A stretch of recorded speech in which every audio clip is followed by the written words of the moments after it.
ಗೆಲುವಿನ ಬಳಿಕ ಮೊದಲ ಬಾರಿ ಸಭೆಯನ್ನ ಕರೀತಾ ಇದ್ದಾರೆ ತಳಪತಿ ವಿಜಯ್. ಪಣಿಯೂರು ಟಿವಿಕೆ ಕಚೇರಿಯಲ್ಲಿ ಶಾಸಕ ಸಭೆಯನ್ನ ಕರೆದಿರುವಂತದ್ದು.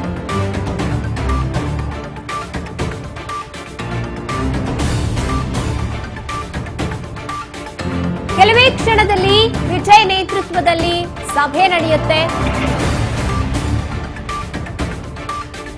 ಸಭೆಗೆ ಟಿವಿಕೆಯ ಶಾಸಕರುಗಳು ಕೂಡ ಆಗಮಿಸುತ್ತಾರೆ. ಕಚೇರಿಯ ಸಭಾಂಗಣದಲ್ಲಿ ಜಮಾಯಿಸಿದ್ದಾರೆ. ಗೆಲುವಿನ ಬಳಿಕ ಮೊದಲ ಬಾರಿ ತಮ್ಮ ಸಭೆಯನ್ನ ಕರೀತಾ ಇರುವಂತದ್ದು ವಿಜಯ್. ಪಣಿಯೂರು ಟಿವಿಕೆ ಕಚೇರಿಯಲ್ಲಿ ಶಾಸಕರ ಸಭೆಗೆ ಸಿದ್ಧತೆಯಾಗಿದೆ. ಕೆಲವೇ ಕ್ಷಣದಲ್ಲಿ ವಿಜಯ್ ನೇತೃತ್ವದಲ್ಲಿ ಸಭೆ ನಡೆಯುತ್ತೆ. ಟಿವಿಕೆ ಶಾಸಕರೆಲ್ಲರೂ ಕೂಡ ಸಭೆಗೆ ಆಗಮಿಸುತ್ತಾರೆ. ಕಚೇರಿಯ ಸಭಾಂಗಣದಲ್ಲಿ ಜಮಾಯಿಸಿದ್ದಾರೆ ಟಿವಿಕೆಯ ಶಾಸಕರು. ಮೊಟ್ಟ ಮೊದಲ ಎಂಟ್ರಿನಲ್ಲೇ ಮೊಟ್ಟ ಮೊದಲ ಜಯವನ್ನ ಸಾಧಿಸಿರುವಂತದ್ದು. ಈಗ ಮೊಟ್ಟ ಮೊದಲ ಸಭೆಗೆ ಕೂಡ ಸಿದ್ಧತೆಯನ್ನ ಮಾಡ್ಕೊಳ್ತಾ ಇದ್ದಾರೆ ತಳಪತಿ ವಿಜಯ್. ಕೆಲವೇ ಕ್ಷಣದಲ್ಲಿ ವಿಜಯ್ ನೇತೃತ್ವದಲ್ಲಿ ಸಭೆ ನಡೆಯುತ್ತೆ.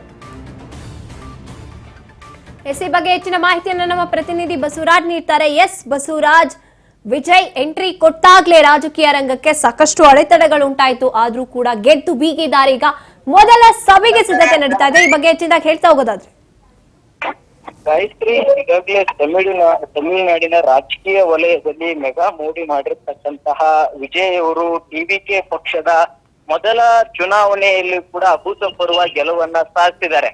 ಅಲ್ಲಿ ಆಡಳಿತಾರೂಢ ಪಕ್ಷವನ್ನು ಕೂಡ ಮಣಿಸಿ ತಮ್ಮದೇ ಆಗಿರ್ತಕ್ಕಂಥ ಛಾಪನ್ನು ಕೂಡ ಮೂಡಿಸಿರ್ತಕ್ಕಂಥದ್ದು. ಹಾಗಾಗಿ ಇದೀಗ ತಮಿಳುನಾಡಿನ ಅಧಿಕಾರದ ಚುಕ್ಕಾನ ಹಿಡಿಯಲಿಕ್ಕೆ ಏನೆಲ್ಲಾ ಸಿದ್ಧತೆಗಳು ಬೇಕೋ ಆ ಎಲ್ಲಾ ಸಿದ್ಧತೆಗಳನ್ನ ಕೂಡ ಮಾಡ್ಕೊಳ್ತಿದ್ದಾರೆ. ಆದ್ರೆ ಮೆಜಾರಿಟಿಗೆ ಇನ್ನೂ ಕೂಡ ಶಾಸಕರ ಅವಶ್ಯಕತೆ ಇದೆ. ಈ ಒಂದು ಹಿನ್ನೆಲೆಯಲ್ಲಿ ಇದೀಗ ಅವರು 107 ಸ್ಥಾನಗಳನ್ನು ಕೂಡ ಪಡೆದುಕೊಂಡಿದ್ದಾರೆ. ಇನ್ನೂ ಕೂಡ ಮ್ಯಾಜಿಕ್ ನಂಬರ್ ತಲುಪಬೇಕಾದ್ರೆ ಇನ್ನೂ ಕೂಡ ಒಂದು 7 ಶಾಸಕರ ಅವಶ್ಯಕತೆ ಕೂಡ ಇರ್ತಕ್ಕಂಥದ್ದು. ಹಾಗಾಗಿ ಆ ಒಂದು ಶಾಸಕರನ್ನ ಈಗ ಬಿಜೆಪಿ ಇಂದಲೂ ಕೂಡ ಬಿಜೆಪಿಯನ್ನು ಕೂಡ ವಿರೋಧಿಸುತ್ತಲೇ ಬಂದಿರತಕ್ಕಂತಹ ಟಿವಿಕೆ ಪಕ್ಷದ ವಿಜಯ್ ಅವರು ಮತ್ತೆ ಇಲ್ಲಿ ಆಡಳಿತಾರೂಢ ಪಕ್ಷವನ್ನು ಕೂಡ ವಿರೋಧಿಸಿದ್ದಾರೆ. ಮತ್ತೆ ಎಡಿಎಂಕೆಯನ್ನು ಕೂಡ ವಿರೋಧಿಸಿದ್ದಾರೆ. ಹಾಗಾಗಿ ಯಾವ ರೀತಿಯಾಗಿ ಸರ್ಕಾರ ರಚನೆ ಮಾಡಬೇಕು ಅನ್ನುವಂತಹ ನಿಟ್ಟಿನಲ್ಲಿ ಕೂಡ ಒಂದು ಚರ್ಚೆ ನಡೆಸುವುದಕ್ಕಾಗಿ ಮೊದಲ ಬಾರಿಗೆ ತಮ್ಮ ಪಕ್ಷದ ಶಾಸಕರೇನು ಆಯ್ಕೆ ಆಗಿದ್ದಾರೆ ಆ ಎಲ್ಲಾ ಶಾಸಕರ ಸಭೆಯನ್ನು ಕೂಡ ಇವತ್ತು ಅವರ ಕಚೇರಿಯಲ್ಲಿ ಕೂಡ ಮಹತ್ವದಾಗಿರ್ತಕ್ಕಂಥ ಸಭೆಯನ್ನು ಕೂಡ ಕರೆದಿರ್ತಕ್ಕಂಥದ್ದು.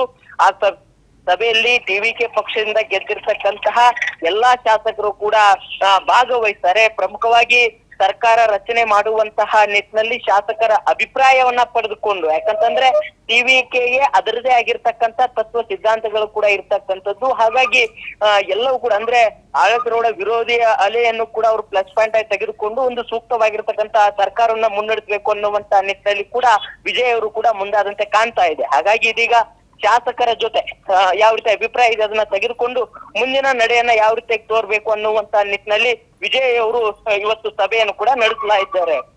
ಗಾಯತ್ರಿ. ಎಸ್ ಬಸವರಾಜ್, ಹಾಗೆ ನೋಡ್ತಾ ಹೋದಾಗ ವಿಜಯ್ ಅವರು ತಗೋತಾ ಇರುವಂತಹ ಪ್ರತಿಯೊಂದು ನಿರ್ಧಾರಗಳು ಕೂಡ ಅಂದ್ರೆ ವಿಭಿನ್ನವಾಗಿದೆ. ಇವಾಗ ಅವರ ಡ್ರೈವರ್ ಪುತ್ರನಿಗೆ ಅವಕಾಶ ಕೊಡೋದಾಗಿರ್ಬಹುದು, ಇವರು ಗೆದ್ದವರ ಹಿಂದೆ ಹೋಗೋದನ್ನ ಬಿಟ್ಟು ಅವರಲ್ಲಿ ಇರುವಂತವ್ರಿಗೆ ಅವಕಾಶವನ್ನ ಕೊಡುವಂಥದ್ದು. ಅದೇ ರೀತಿಯಾಗಿ ಈಗ ಶಾಸಕರುಗಳ ಆಯ್ಕೆಯಲ್ಲಿ ಕೂಡ ಮುಂದಾಗ್ತಾ ಇರುವಂತದ್ದು ಒಂದು ಹೊಸ ಇತಿಹಾಸವನ್ನ ನಿರ್ಮಿಸುವಂತ ಹಾದಿಯಲ್ಲಿ ಇದ್ದಾರೆ ಅಂತ ಅನ್ಸುತ್ತೆ. ಖಂಡಿತ ಗಾಯತ್ರಿ, ಒಂದ್ ಕಡೆ ಅವ್ರದೇ ಆಗಿರ್ತಕ್ಕಂಥ ಕೆಲವೊಂದಿಷ್ಟು ಮಹತ್ವ ಆಗಿರ್ತಕ್ಕಂಥ ನಿರ್ಧಾರ ತೆಗೆದುಕೊಂಡು ಒಂದು ಪಕ್ಷವನ್ನ ಕಟ್ಟುವಲ್ಲಿ ಯಶಸ್ವಿ ಆಗಿರ್ತಕ್ಕಂಥದ್ದು ಮತ್ತೆ ಚುನಾವಣೆಯಲ್ಲಿ ಕೂಡ ಯಶಸ್ವಿ ಕಂಡಿದ್ದಾರೆ. ಈ ಒಂದು ನಿಟ್ಟಿನಲ್ಲಿ ಇದೀಗ ಏನೆಲ್ಲ ಜನರಿಗೆ ಭರವಸೆಗಳನ್ನ ಕೊಟ್ಟಿದ್ದಾರೆ, ಅವರು ಕೂಡ ಒಂದು ಗ್ಯಾರಂಟಿಗಳನ್ನ ಮಹತ್ವದಾಗಿರ್ತಕ್ಕಂಥ ಗ್ಯಾರಂಟಿಗಳನ್ನ ಭರವಸೆಗಳನ್ನ ಜನರಿಗೆ ಕೊಟ್ಟಿದ್ದಾರೆ. ಆ ಒಂದು ಕೊಟ್ಟಿರ್ತಕ್ಕಂತಹ ಗ್ಯಾರಂಟಿಗಳನ್ನ ಉಳಿಸ್ಕೊಂಡು ಹೋಗ್ಬೇಕು.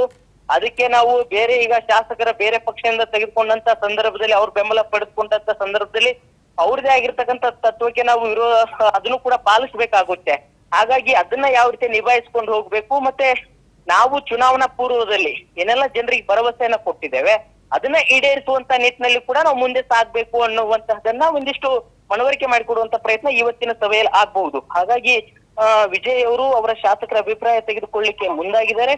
ಅದರ ಜೊತೆಗೆ ನೀವು ಹೇಳಿದಂತೆ ಹಲವಾರು ರೀತಿಯ ಅವರ ಡ್ರೈವರ್ ಪುತ್ರನಿಗೂ ಕೂಡ ಒಂದು ಟಿಕೆಟ್ ಕೊಟ್ಟು ಅವರು ಕೂಡ ಗೆಲ್ಲಿಸಿಕೊಂಡು ಬಂದಿರತಕ್ಕಂಥದ್ದು ಮತ್ತೆ ಅನೇಕ ರೀತಿಯಲ್ಲಿ ಜನಸಾಮಾನ್ಯರ ಒಂದು ಸಂಪರ್ಕ ಕೂಡ ಅವರು ಸರ್ವೇ ಸಾಮಾನ್ಯ ಸಿಗುವಂತ ನಾಯಕರಾಗಿ ಚುನಾವಣಾ ಪ್ರಚಾರದಲ್ಲಿ ಕೂಡ ಭಾಗವಹಿಸಿದ್ರು. ಹಾಗಾಗಿ ಇದೀಗ ಅವೆಲ್ಲವನ್ನು ಕೂಡ ಪರಿಗಣನೆ ತೆಗೆದುಕೊಂಡು ಸರ್ಕಾರ ನಡೆಸಲಿಕ್ಕೆ ಸಾಕಷ್ಟು ಸಿದ್ಧತೆ ಅವರದೇ ಆಗಿರ್ತಕ್ಕಂಥ ತಂತ್ರಗಾರಿಕೆ ರೂಪಿಸ್ತಾ ಇದ್ದಾರೆ ಗಾಯತ್ರಿ. ಎಸ್, ಹಾಗೇನೆ ಇವಾಗ DMK ಕೂಡ ಪ್ರಯತ್ನ ನಡೆಸ್ತಾ ಇರುತ್ತಾ ಏನಾದ್ರೂ ಮೈತ್ರಿ ಮಾಡ್ಕೊಳ್ಳೋದಕ್ಕೆ DMK ಆ ಒಂದು ವಿಚಾರದಲ್ಲಿ ಏನ್ ನಿರ್ಧಾರ ತಗೋಬಹುದು ವಿಜಯ್ ಅಂತ? ಗಾಯತ್ರಿ, ಒಂದ್ ಕಡೆ DMKನ ಅದರ ಒಂದು ಆಡಳಿತರೂಢ ವಿರೋಧಿ ಅಲೆಯನ್ನ ಕೂಡ ಇವರು ಪ್ಲಸ್ ಆಗಿ ತೆಗೆದುಕೊಂಡಿರ್ತಕ್ಕಂಥದ್ದು. ಮತ್ತೆ ಜನರು ಕೂಡ ಇವ್ರನ್ನ ಬೆಂಬಲಿಸಿದ್ದು ಏನ್ ಕಾರಣ ಅಂತಂದ್ರೆ ಅಲ್ಲಿಯ ಸರ್ಕಾರದ ವಿರುದ್ಧವಾಗಿ ಕೂಡ ವಿಜಯ್ ಅವರು ಸಾಕಷ್ಟು ಆರೋಪಗಳನ್ನ ಮಾಡಿದ್ರು. ಜನರನ್ನ ಆಡಳಿತರೂಢ ಅಲೆಯನ್ನು ಕೂಡ ಅವರು ತೆಗೆದುಕೊಂಡು ಮುಂದಕ್ಕೆ ಹೋಗಿದ್ರು. ಈಗ ಮತ್ತೆ ಅವ್ರ ಜೊತೆ ಮೈತ್ರಿ ಮಾಡಿಕೊಂಡ್ರೆ ಅದು ಮುಂದೆ ಪಕ್ಷಕ್ಕೆ ಯಾವ ರೀತಿಯಾಗಿ ಪರಿಣಾಮ ಬೀರುತ್ತೆ ಅನ್ನುವಂಥದ್ದು ಕೂಡ ಅವ್ರಿಗೂ ಕೂಡ ಅದರ ಕಲ್ಪನೆ ಕೂಡ ಇದೆ.